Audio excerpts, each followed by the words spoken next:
this flax is on its way to drying, and we'll stick it in these corn cribs and process it come this fall. Flax is what you use to make linen, and so this is going to be the first step is to ret it. It's essentially to rot it in water, let it get wet and dry, and wet and dry, and wet and dry until this outer casing is pretty well rotten. Then we'll break it all up, scutch it, which is to soften the fibers, comb it through hackle, which will get rid of all this excess vegetation. And inside, they're fairly small fibers, which when combed out look just like blonde hair. So if anybody ever called a blonde-headed lady here a towhead, that's what this product is. This is clearly how Washington is making his money. This is his livelihood. But towards the last, again, 10, 15 years of his life, he would make a statement. He says, if America is to succeed as a nation, we must become the storehouse and granary to the world. All right? He just defeated the British, but the problem is we told our Army and our Navy and a good source of our revenue and cash money to go home. If you're willing to do that, you better be willing to figure out a way to kind of fill that void. We don't have the money or the resources to compete economically with anybody in Europe yet.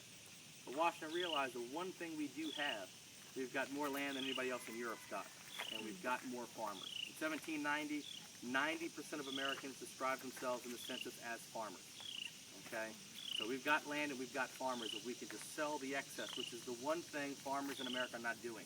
You're growing just enough to make sure you can feed yourself this year, and then we'll do it again next year. Okay? Washington says, now we need to maximize what you've got, and in large part become self-sufficient. Don't just grow tobacco and hope to trade it for something later on.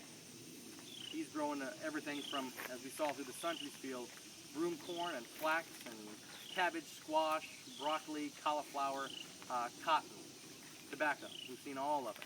All right. In his rotation, 3 different types of grain. Okay. And that's what he's encouraging everybody else to do as well. He, as much as could be possible, is self-sufficient here. And he says that's the key to success. First, handle your own affairs and what your own process and property can handle.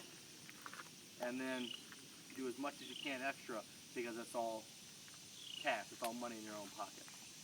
And if you're already setting out 30 acres of wheat, why not do 40? You know, it's not going to be that much more work and it'll be cash in your pocket. Now we'll head up into the shredding barn.